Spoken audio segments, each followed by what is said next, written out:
Hey, I'm Alicia Bake. I'm Jen Greenfield. And I'm Jen Tafoni. VO Booth Besties listen to the questions you have. We find pros in the know to help you learn. And connect with our amazing VO community. Welcome to VO Booth Besties. Good morning, if it's morning where you are. Welcome, everyone, to VO Booth Besties, VO-101. The goal of this series is to provide current and credible information to folks who are newer to the voiceover industry and want to learn more from pros who know. There is so much information out there, and it can be quite overwhelming. We hope to ease those feelings. You can join our email list if you go to boothbesties.com. You can also join our Facebook group, which is VO Booth Besties. And if you have any questions or topics that you would like us to cover, you can submit them again through our website or also in our Facebook group. A quick bit of housekeeping. In order to stay on topic and get as many of your questions answered as we can, we're going to keep hand raising turned off. However, the chat will remain open, and this week I will be monitoring that. Now, without further ado, let's get started. Hello, everybody. Before we dig into casting sites, I just want to give you some information on next week's Thursday workday. It's a commercial sample workout. You'll find or write copy for a 15-second commercial. Record that as an MP3. The read should be dry with minimal processing. Please try to keep the volume range that we discussed last week in the clubhouse in mind. And after we wrap up in an hour, you'll find the link to the submission form in the VO Booth Besties Facebook group and on our LinkedIn page. Just give me a minute to pop that up there. Next Thursday, we're going to play as many of your submissions as we can during the hour. Samples are going to be drawn at random. Everyone in the house can provide feedback in the chat while we're live.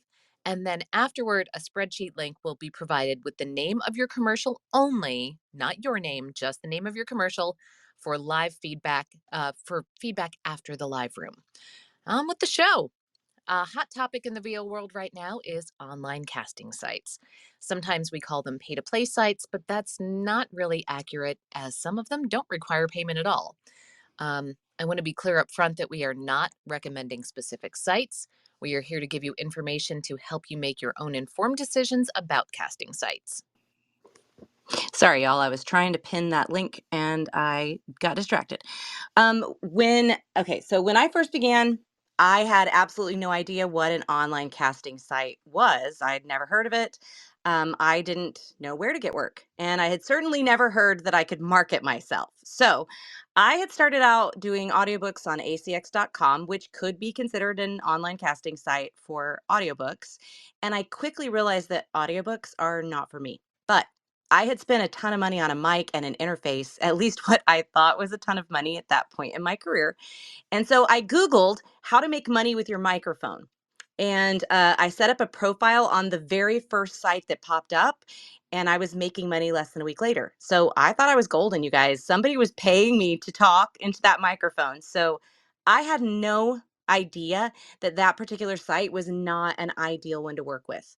They took a massive percentage, expected me to work on impossible timelines, and everything on the site is a total buyout. All rights to your voice belong to them. You literally sell them your audio. So you also can't have any communication with the client at all. And the rates were terrible. So by the time I learned better, I was entrenched on this site. I had repeat clients, and it was really, really hard for me to give up that steady income. I was making good money. And I'll be honest, it took me a couple months, probably 3 months to make that transition away from that site. And we want to make sure that you know that you're never trapped into any casting site. You can step away if you get into something that you don't like or isn't working for you. So here's what I learned, Alicia Bake. This is what I learned about online casting from this experience. You want to be able to have control over your rates and make sure that you're charging industry standard rates. And we're going to talk more about that later. You want to be able to communicate with the client directly. If you have questions about the script or pronunciation for a word, you want to be able to ask your client and provide good customer service. You want to be able to own the relationship with the client and talk with them one-on-one, like Zoom or a phone call, without involving the platform where you connected. And you want to be able to pay the smallest percentage that you possibly can. We want to keep as much of the money in our pocket as we can, guys, right? So knowing all of that up front, where can we go? All right. Well, let's talk about some of the options that are out there that we can utilize. We want to point out some of the largest, most well-known options available, but there are others that are lesser known and can still provide jobs. I mean, ultimately, our experience and opinion, certainly everyone else's opinion, because there are plenty of them out there, cannot dictate how you choose to run your business. It is a business. It is yours. You should always do the research for the site yourself and do what's best for your career. And that changes. So, you know, what's good for you now might not be in a year, but make those decisions based on your own informed decision. So, some examples of online casting are, but they're not limited to, there's lots of different options out there: Voice123, Voices.com, Cast Voices, Fiverr, Upwork, Voquent, VO Planet, Voice Bunny, Voice Realm, Badalgo. The list goes on and on. And Yeah. So before you blow up the chat, as we mentioned, the elephant in the room. Um, when we scheduled this topic months ago, we had no idea that voices.com would drop a bombshell on us. Um, and if you don't know, please just hop onto literally any voiceover Facebook group right now, and you will find more discussions than you know what to do with, more opinions than you care to deal with. And that is just that voices.com has acquired voices.ai. Their terms of service reference and that our existing files and samples on the site may be compromised. But that's not what we're focusing on today. So if you if you need some resources on where to learn more about this change, if you're a voices.com member, you can reach out to us through our website and we can share some credible articles. But again, there are a lot of options out there and a lot of opinions about whether or not to use the online casting as part of your business. In the end, like I said, it's your business, it's no one else's. You're not required to disclose how and where you get work to anyone. Now, the caveat to this is that it's true there are some sites that offer significantly lower rates than others. Um, but to be fair, every site has jobs that come in that are well below industry standard. No matter where it is, you'll find them. So please keep in mind that just because you're new to the business, it doesn't mean that you need to accept substandard rates. If you're producing quality audio, you should be charging industry standard rates. Nobody knows how long you've been in the business. Nobody knows anything about your business. If you sound just as good as your competition, charge fair rates for yourself. Don't cut yourself short. If you're not sure whether or not you're worthy or competitive, go back and listen to our audition submission workshop with Liz Atherton. Does your sound and delivery match up? If you're not sure, get some coaching. Join our upcoming Workday Thursday sample workshop. But new does not equal less than. When we audition, we're a voice. Just like the show The Voice, the client doesn't know how long you've been in the business. The client doesn't know your previous companies you've worked with. The client doesn't know if you have never booked a single job. If the client likes your voice and it matches what they had in their head, if they hear your audition and you're the voice that they imagined when they wrote that script, or you're the voice their client described to them, you can get the job. But now it becomes your job to represent yourself and the industry by doing your best to get a reasonable and fair rate. It can be very easy to take that $10 job or that $100 job. And again, your business is your choice, but have some confidence. View yourself as the asset. Without you and your voice, their message doesn't get heard by their target audience. All right, that's my soapbox. AB? well, I want to hit you. We keep talking about industry standard rates, but I don't think we covered where we can find what industry standard rates are. So, do we want to really quickly bring up that Sure. point? All right. So, GVAA.com has a rate guide. If you're not familiar with it, Google the letters G as in girl, V as in Victor, A as in Apple, A. So GVAA rate guide. And you can find a really comprehensive website that has everything that you can imagine pretty much. There are things that they're missing, but for the most part, it's there. Gravy for the Brain also has a rate guide, and you can, if you're doing work in other countries, that one is particularly helpful because you can type in the country that you're in. Theirs is a little different. It's based on how many people are going to view it, which is kind of hard for me to gauge most of the time. I have no idea how many people are going to view it. The GVAA rate guide is more based on the way that we do things here in the US, which is based on where your voice is going to be heard and for how long. So definitely look it up. I find that the GVA rate guide is a little on the high side when it comes to things like explainers and corporate work, but it gives you a place to start. And it looks like Dory put the link in the chat. Thank you, Dory. Fabulous. So, GVAA rate guide, that's a great place to start. Now, And the range. They do yes. give you a range. So if you feel like your newness in the industry gives you less experience and you don't feel comfortable charging a mid range or a higher range, you can go with the low range and still keep yourself in industry standard rates. And that's totally fine. Again, it's up to you because it's your business. Keep yourself competitive. Don't charge a lesser rate. You deserve what you deserve. Yeah. Can I ask you to because I think we need to understand why. Why can't I just take if you know the local business calls and they're like, "Hey, will you do this thing for $20?" and I just say, "Sure." I mean, does that really have a ripple effect? Does that really impact anything? In the big scheme of things, if you're dealing with a local business and it was just a private conversation, no, no, it really doesn't. I mean, if you're comfortable taking that rate and they're going to have somebody else produce it and you're going to do it for $20, then, maybe it's a friend. Go ahead. But as far as the casting sites go, you do want to try to stick with industry standard rates only because when a client gets a low rate, they expect to continue to get low rates. And so it does have a snowball effect at some point. It can. So if you try to remain competitive and try to keep within those industry standards, then it doesn't guarantee anything, but it does help going forward if the clients are used to paying that rate and not going with a like way below what should be expected.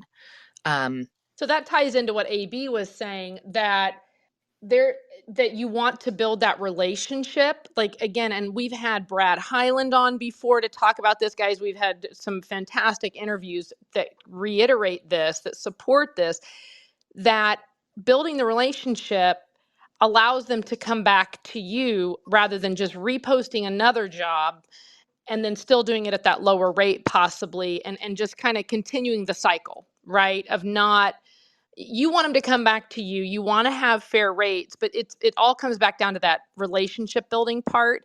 um, because otherwise, yeah, they're just going to perpetuate the $20 job or the $100, whatever that is, and we want to help elevate that across the board, right?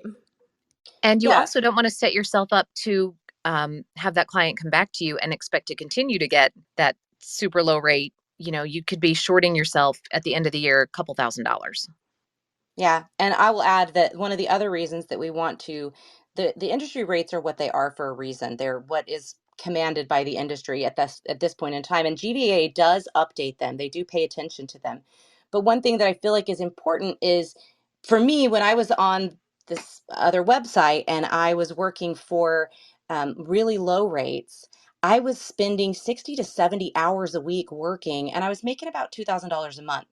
Now, that was great money for someone who had not been working previously because I came in as a stay at home mom and we were just happy for any extra income.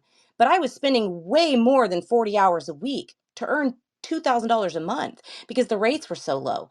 And when I gave that up and it was really hard and I let go of that consistent steady income from repeat clients, I was able to make a much more consistent living wage. And the next year after I quit, I made a full-time income, and that was without the lower rates. So I think it is important that we value ourselves and we recognize that we can command industry standard rates and we should. But so let's give some of the names of those sites. We gave them out I guess I actually already said them. Sorry. We said them, right? Did we say them? Now this is you guys, my ADHD talking. JT did touch on some of the more well-known, but again, she commented also they are not limited to, but just because I have it in front of me, I'll go ahead and share that one more time. And if you have something you want to say in addition, Voice 123, Voices.com, Cast Voices, Fiverr, Upwork, Voquent, VO Planet, Voice Bunny, Voice Realm, and Bidalgo. And then you had also mentioned ACX. There's also, that's going to be audiobooks. There's also Findaway Voices and Ahab Talent. Those are also going to be audiobook. Again, we are not, what's the word I'm looking for? Recommending We're any not of these. recommending these. Yeah, or saying you shouldn't use them. Again, as JT already, this is your business, your choice. How you choose to find work is your business. It is not ours. You don't need to post it. You don't need to ask everybody, hey, should I do this? Guys, do your research, get involved with voiceover community groups because there's really valuable information, but also keep in mind, one person's experience, one person's opinion does not mean that will be yours. And so you really have to be your own CEO. If we can do nothing but just really, really focus on that, is that you have to make choices that are right for you and where you want to invest your money. AB really, she pointed that out too, that, all of these different casting sites, most of them require a fee, a yearly fee, a monthly fee. Some sites will charge an additional percent on top of the client's budget. So let's keep going with that. So I've listed those. Do you guys want to touch on a few of those? I do. I did want to say one thing. I noticed in the chat someone mentioning that they had heard that agents don't want you to be on these sites or that they won't consider you. I will say, um, was it Mandy Fisher that you said had um, on her TikTok? She had mentioned that she had talked to multiple agents and it was 50-50 with them, right? I know I'm with CESD, which is one of the top 5 agencies. And when I talked to my agent about my previous experiences, she did not care. And when I told her I was on a couple of these sites currently, some I don't do anymore, like the one I gave up, but the sites that I was on currently, she said, I'm fine with that as long as it is for corporate work and that you're not booking commercial work on these sites. She didn't want me doing commercial work for lower rates and then marketing myself as somebody with them. So that was kind of the line that was drawn in the sand, and I was happy to do that. And she did say that if I did book commercial work through those sites, that she would just want it to go through her. And so I would just need to reach out to the client and say, hey, I'd just like to run this through my agent to make sure that I'm getting fair rates. With all this drama, why even bother? Like, why do we even bother with these casting sites anyway? And my feeling is it's because there are a lot of smaller businesses and even established companies who may not do much advertising and they may need something. They may not have an in-house voiceover department, right? They don't have a marketing team even. So when Bill the training guy needs to find a voice for a sexual harassment training video, they're going to go to Google and they're going to search I need a voice actor, and guess what? Those sites that popped up for me are what's going to pop up for them. And so understand online casting has its place and it's often for non-broadcast work. And these smaller companies, like direct marketing is great as well, but these smaller companies, they don't keep a roster. Bill from the training department isn't going to keep a roster of voice talent. So if you're marketing to him, he's going to be like, sorry, I'm going to go to a casting site where I can have 50 people in 20 minutes. I don't have time to keep all of your files on my desktop and then sort through them and listen to everybody's demos and just try to decide which person's going to be best for this project. They need this for ease of use and simplicity. So I don't think online casting sites are going away anytime soon. Bill from the training department is not going to go to CESD and look for a voice talent through an agent, you know? And I think that supports what JT commented on in our last VO101 series about samples, is that often, again, we're speaking to newer talent, right? And even maybe like under 5 years, maybe you don't have quite your whole, client list built, but this adds credibility to having samples that may be more e-learning, corporate narration. You may not be getting the, $5,000-$10,000 national commercial spot. Yeah, that'd be killer. But often when you're starting out, it's going to be these quote non-broadcast kinds of work. And so this just kind of ties together with that.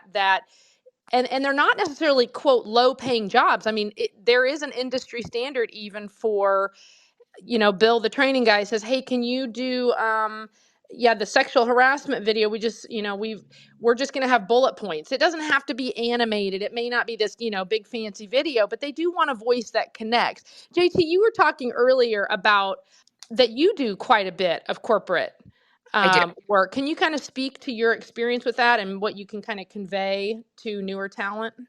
What I found, and a part of the discussion with the AI platform is people are concerned that a lot of this work is going to go to AI.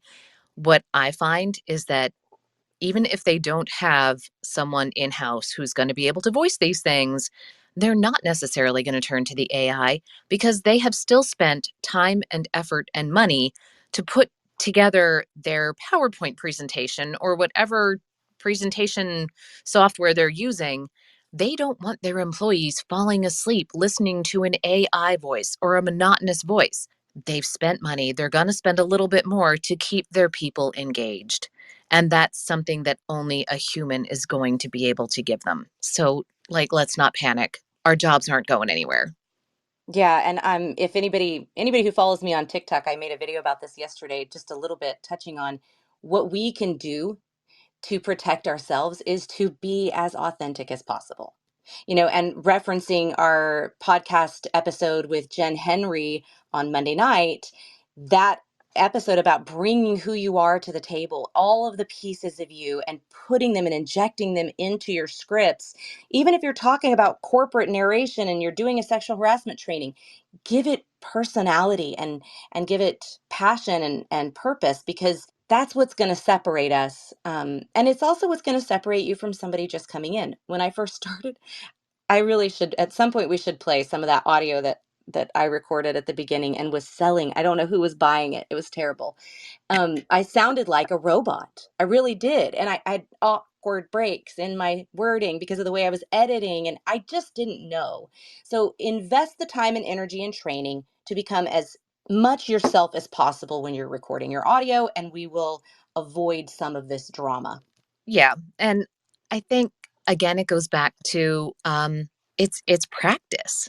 You're practicing your read and you're honing your craft when you're doing those long form projects so that you can sound more authentic when the commercial audition comes up. I mean, is it boring material? Sometimes, yes, it is. Are you going to spend hours in your booth? Sometimes, yes, you are. But don't think of it as dull, boring work. Think of it as practice for the next project. Yeah, so real quick, because I think this will tie in right before we get to the half hour and we jump to terms and different information, that we want to dissect when we get on casting sites and start getting auditions. Question from Rob: when you're in the hole with the almighty algorithm, I know AB has thoughts of Voice 123.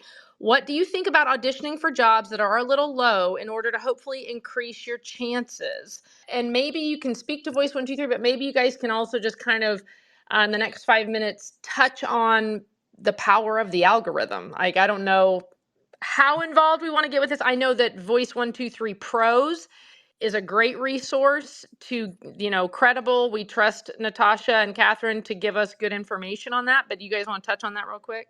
I will touch on that. I have feelings on that. I'll tell you my my feeling. I'm very frustrated with Voice 123 myself right now. I started out in the top 20%. I stayed in the top 20% consistently, and I upped my membership to the $2,200 level, so I started getting more auditions. Was not auditioning for things I was not appropriate for. Everything was very much within the wheelhouse of what I book.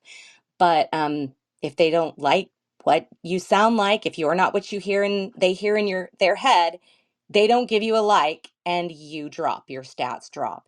You need to book in order to stay in the top 30%, you need to be shortlisted for one out of about every 7 to 10 auditions. That's what I figured out through my own research.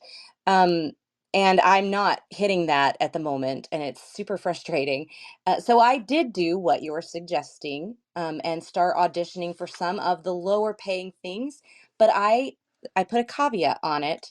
I do it for things that are nonprofits, for things that are for student projects, for people who are never going to pay industry standard rates because their job simply does not dictate that. You're not going to pay industry standard rates for a guy putting together a passion project for comic book characters, but it can be a good way to have fun. Don't limit yourself, but don't audition for things that you're not interested in, and don't audition for things where they want you to do a 17 30-second spots for some national food company and they want to pay you $50. Just don't do that. Don't devalue. Ask yourself this question: is this devaluing the industry for me to do this job? If you feel like it's not, and it's simply you working with Joe Blow down the road who simply needs a voiceover done and it's not going to hurt the industry, go for it. I will say I still have a membership on voices.com, although have been not auditioning on there the last while, and probably canceling today. But I will say that the last 2 weeks I've been testing, and I wanted to see what the shortlist rates would look like based on different factors. So I did really well on voices.com up until after the One Voice conference, where the advice was given to always quote the highest range. And I have literally not booked anything on the site since then. So last month, I decided to start booking, like quoting at the low end of the range. And I was shortlisted about 60% of the time when I was booking on the lowest end of the range. So this week, I started quoting in the mid range, right in between the lowest and the highest. Not a single shortlist. So the expectation on voices.com has dropped even more to, you've got to be offering the lowest of the lowest of the low, and they're not interested in whether you sound good as much as how cheap you're willing to give the product for. So that's just, yes, you can boost your rankings by working for lower rates, but do you want to? That's the really good question for you right there. So it's it's a catch 22, I think, that you can put out all this effort. Also, I will warn you that the lower paying clients are often the most difficult to work with.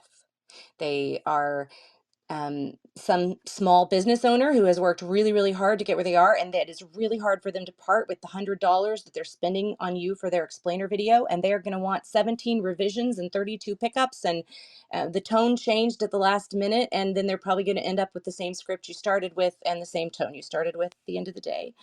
But that's kind of the point. So let's pause there because you're going right into what we need to talk about next, Alicia, perfectly. So real quick, guys, we're at the half hour. Holy moly. We'll do a quick room reset. If you've just joined us, we are VO Booth Besties, and this is our VO-101 series where we discuss fundamental topics about getting into the voiceover industry. Today, we're talking about casting sites. And also at the end, we're going to touch back on our Workday Thursday we're having next week.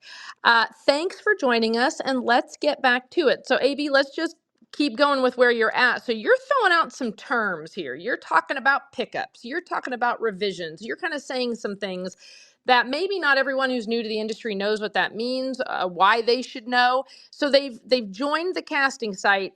So, kind of just keep going with that. All right. So we're assuming at this point that you have done your training, your audio is ready to go, you know what you should be quoting, and you're ready to start auditioning. Okay. And I'm seeing the question in the chat, like, what are the best sites? to choose. And we're trying not to get into recommending sites because we each have different experiences on different sites and different things that we like and don't like. But you're welcome to connect with any of us on social media and ask us what we recommend, and we'll do that privately. We just don't want to give any airtime to any specific site and look like we're recommending them. So, okay, rates. The rate is what you're paid for the work, how much money they give you. The usage is important. Usage is important in commercial work. It's not as important in corporate work, but you do still need to address it. So when you give the right to someone to use your voice for a project, you're agreeing that they will use it for a specific thing. So let's say it's a corporate explainer video for Sherwin-Williams, and you're making this corporate explainer and they tell you it's going to live on our website. We are not going to use it for any paid advertising, and we're not going to use it for any social media advertising.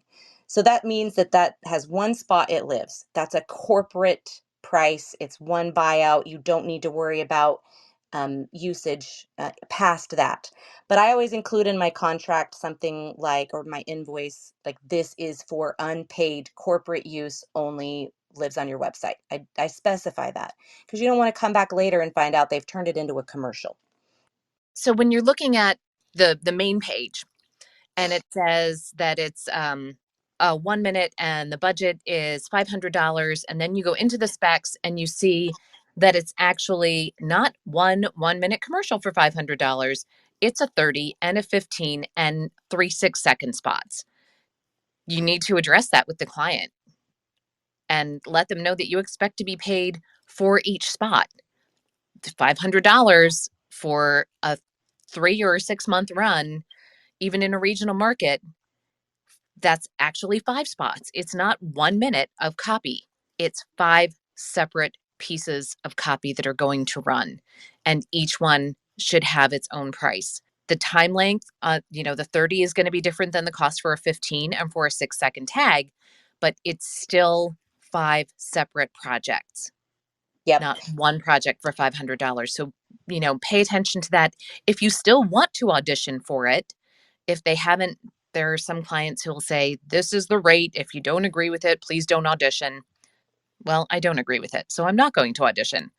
But if they don't stipulate something like that in a rude sort of way, it's okay to go in and specify in the little section where you get to write something to them that each one, like, suggest an industry standard rate for each of those things and let them know, because maybe they don't know. Maybe they're a new buyer and they don't know what they should be paying someone to do those things, that it's not just 1 minute of commercial, it's actually 5 different spots and each one carries its own rate.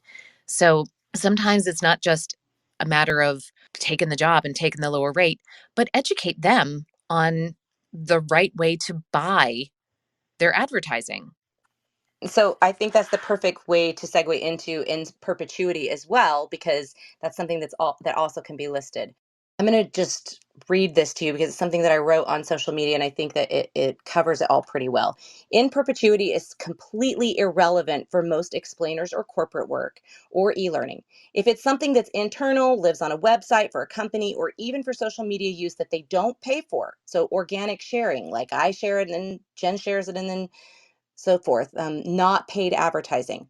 It's paid advertising that's the issue. We need to specify that in our contract that it's for unpaid usage only.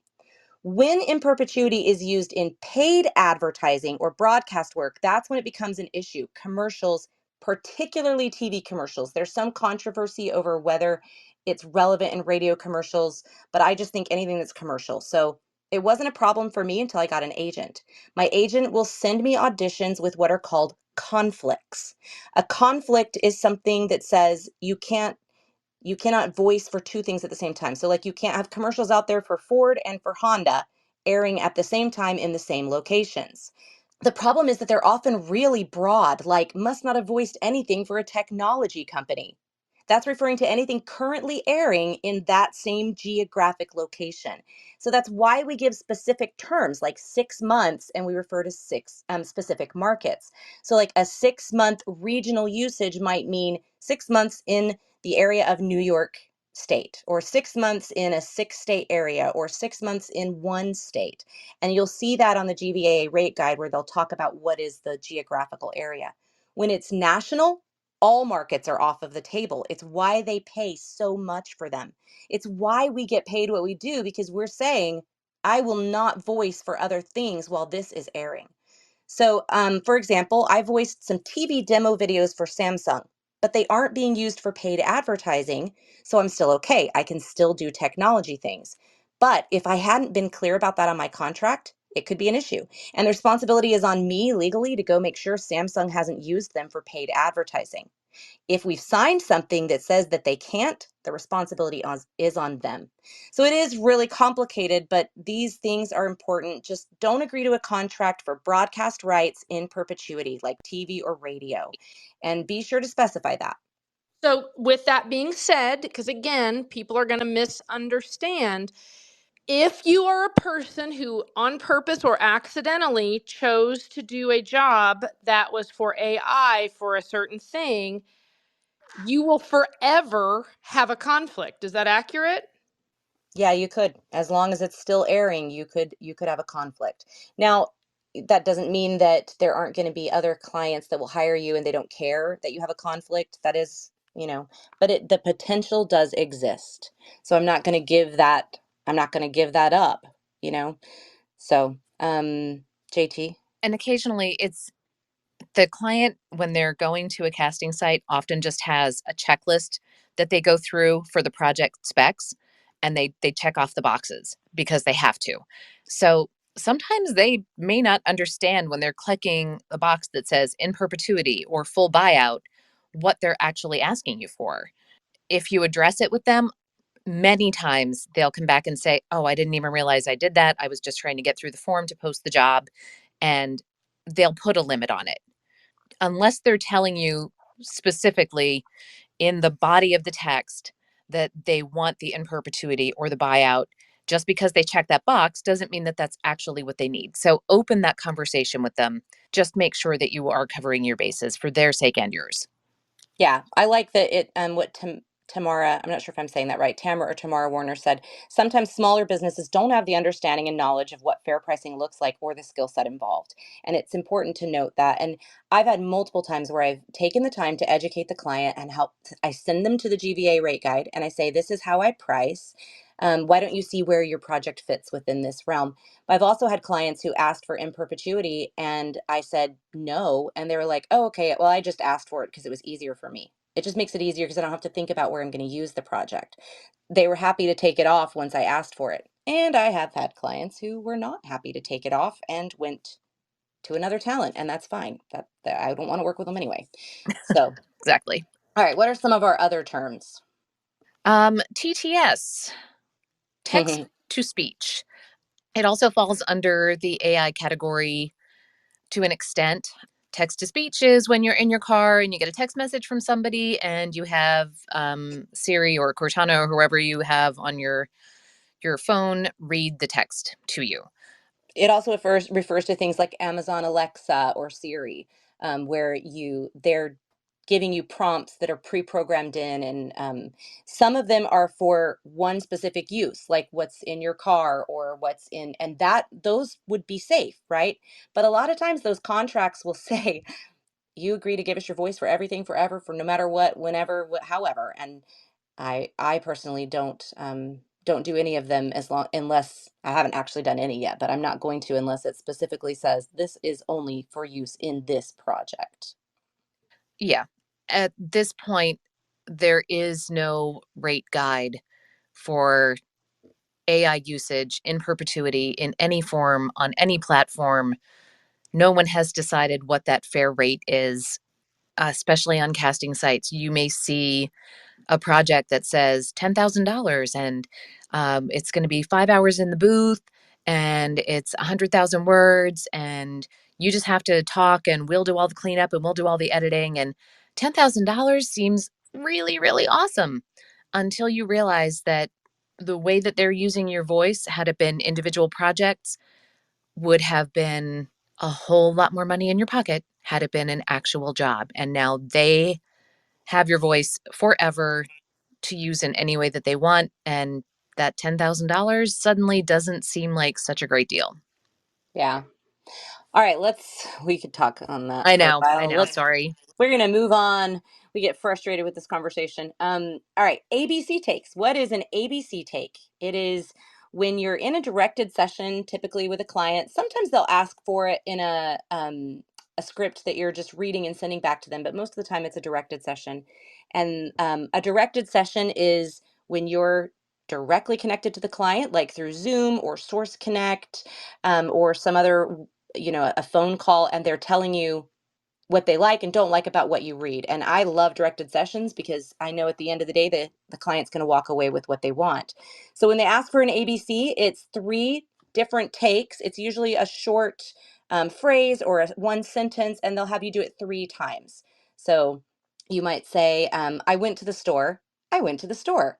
I went to the store. And so you give them three different options to work with, and they'll say, oh, I liked B, and they'll mark it, and then you move on to the next thing, and you go through it a little bit at a time.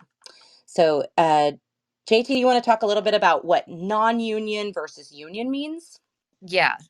If you're on a casting site, it's mostly non union. It's very rare that you're going to see a job that comes up that's union because most of those are going to go through an agent. Occasionally, you will see one that is union. And if they are specifically asking for union, that means that you have met the criteria, you have paid your dues, and you are a member of SAG AFTRA, and you have the union card. Everything else is non union. Super simple. Yep, and there's a great podcast episode that we did with Tim Friedlander. I think it was it our first episode? Yep. We talked about the differences between union and non-union and how to go union, and so reference that episode if you have more questions.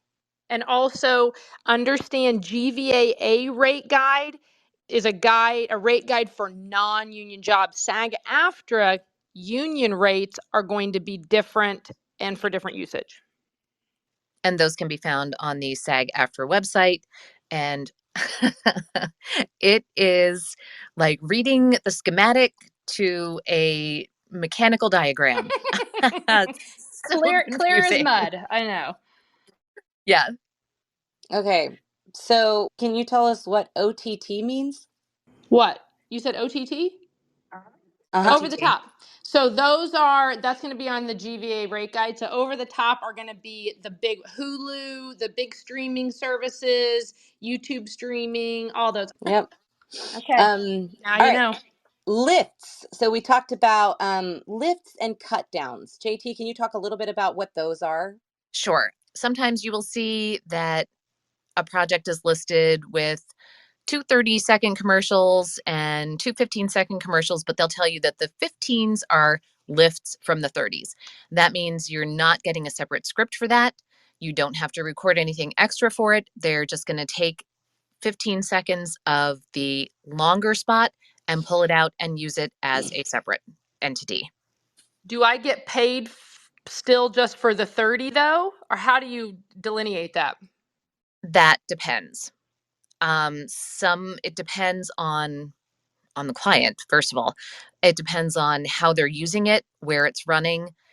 If it is broadcast, if it's a radio spot, if it's a voiceover for television, you should get compensation for that as a separate spot. It will not be as much because you didn't actually have to do anything for it, but it is still a place in a separate way that they are using your voice.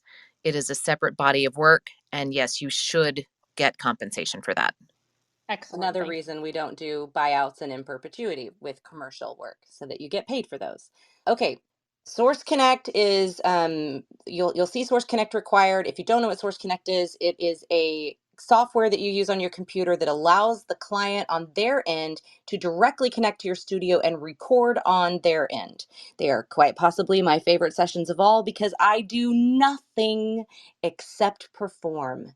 It's wonderful to just walk in and they do all the work. An engineer does all of the editing, the takes, they mark the takes, they do all the things. It's lovely. So, But an added bonus, you'll find is another term, B roll. Oh, If you can record on your end, you are recording the B roll. They're recording the A roll, but sometimes they will ask if you can record a B roll on your end just as a backup in case your Source Connect session goes awry. If something happens to the connection on their end or your end, and nobody realizes that somewhere along the line that recording has stopped, you haven't lost all that time and effort, and you don't have to record it again because you've got a safety backup. yes. And I always record a B-roll, always. It's just smart to have one just in case.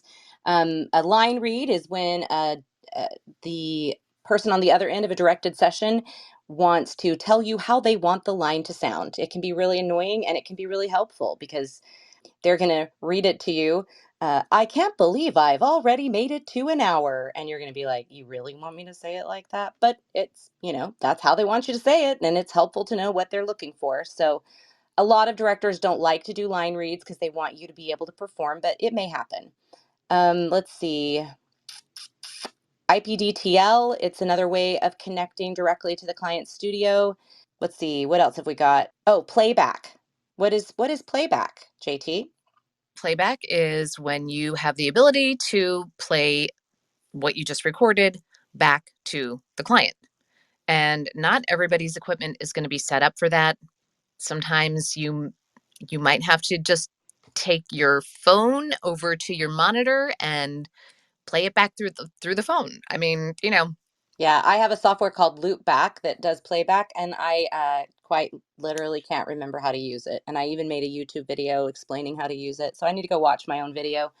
A slate, that's a controversial thing. Some casting sites say slate always, some say don't slate, some agents say slate, some say don't slate. You can research slating and decide for yourself. That can mean your name. It can also mean what take you're on during a directed session. So they may be, if you're doing 42 takes, they'll be like, take one, and then you read, and that's your slate for that take. Splitting files. Clients may ask you to split files, and that means that you need to be able to take and record 30 minutes of audio, but you might need to turn it into 30 different files that are 1 minute each. And that can be complicated in some DAWs. So make sure you know what that is before you agree to it. right. And that's very common in corporate recording, e-learning, because you'll see it numbered in some way.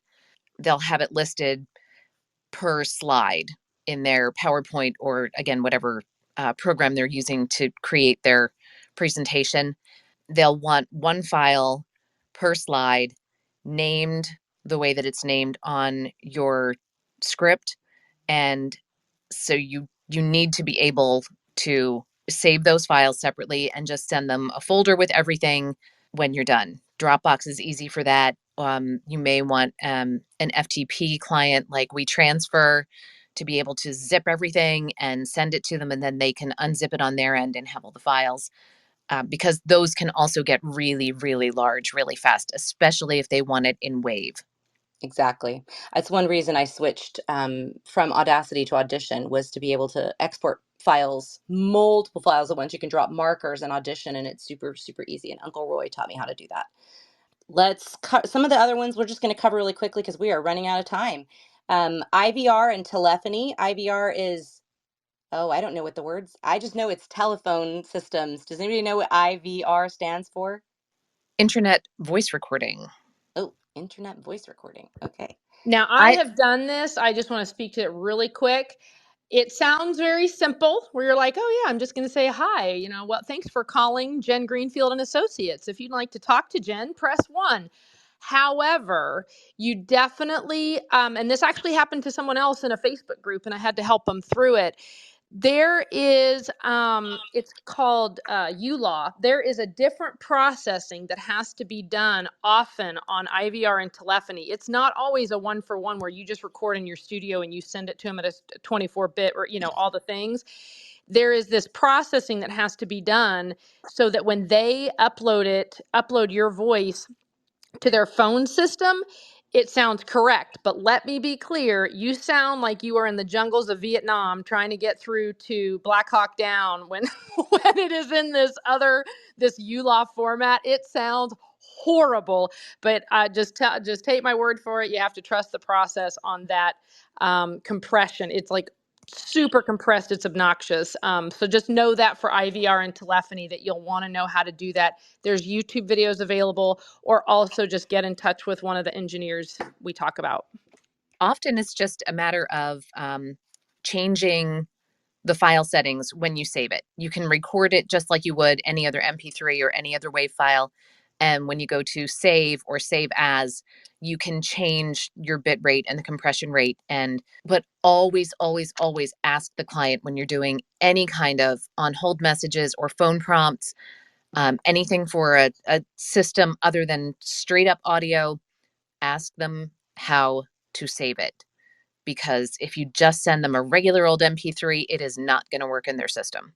Yeah, exactly. All right. So the last things that we had on our list are the explainer videos, industrial, corporate. Those are some different terms that are commonly used for non-broadcast narration that's used by businesses. Industrial has a tendency to be things like things that would be used in a factory. I don't know. I did a whole safety training video that could feel very industrial. Corporate is like, welcome to your benefits for 2022. Explainer videos are like, hey, we're this really great company. You're going to love us. Come check out our site. Here's all the things we have to offer, right? I put a link in the chat to the globalvoiceacademy.com's resource of voice acting terms. There's a lot of really great ones on there that we didn't cover because they're not directly relational to casting sites, but it's a good resource, and I recommend it. So hop on there and grab that link. If you're listening later, just Global Voice Academy and then Google that with vocabulary and it should pop up, or glossary. All right, so I think that we're ready to wrap it up. That sounds great. Guys, thanks for hanging with us. This is, even for me, I'm like, oh yeah, this has been really just so much great information. We'd like to thank all of you in the audience for joining us this week. We, of course, appreciate your support so much. Remember to, oh, hang on, before I get to that. One of the things that is really important to us is we're trying to, we're getting wonderful feedback from you guys. You 100% have our permission to share our website, share any of our podcasts for your own, on your own sites, to share the love, to share the message, to just continue supporting good information for the community. So we're giving you carte blanche. Share away if you want to. Remember to send in your samples this week for next week's Thursday workday. The link for submission and details will be posted in the VO Booth Besties Facebook group, so make sure you join if you haven't, as well as on the VOBB LinkedIn page. Please follow if you haven't. Over to you, JT. I'm just going to explain real quick, but everything is detailed on those links. You'll find or write copy for a 15-second commercial. The read should be dry with minimal processing. Please keep the volume range that we discussed in the April 20th Clubhouse in mind. We will play back as many of your submissions as we can next Thursday on the May 4th Clubhouse. Samples will be drawn at random. Everybody in the house can provide feedback in the chat while we're live. And then afterward, a spreadsheet link will be provided with just the name of your commercial, not your name, for feedback after the live room. And please, if you're going to use copy that is already out there from a casting site or a piece of work that you have already done, please make sure that you are allowed to share that, because this will live on online indefinitely and you don't want to get in trouble for using something that you're not supposed to. If it is a 15-second commercial that you're going to use actual copy for, just change it up, make it your own, and use it as a template. Then be sure to follow VO Booth Besties on LinkedIn, connect with each of us besties on those platforms, join the VO Booth Besties Facebook group. Replays are all available as a podcast at boothbesties.com, on YouTube, or pretty much anywhere you find your favorite podcasts. And please comment, like, and subscribe. We'd love to hear your feedback. Absolutely. And thank you all for being here. We really appreciate it. It's so fun to see so many faces.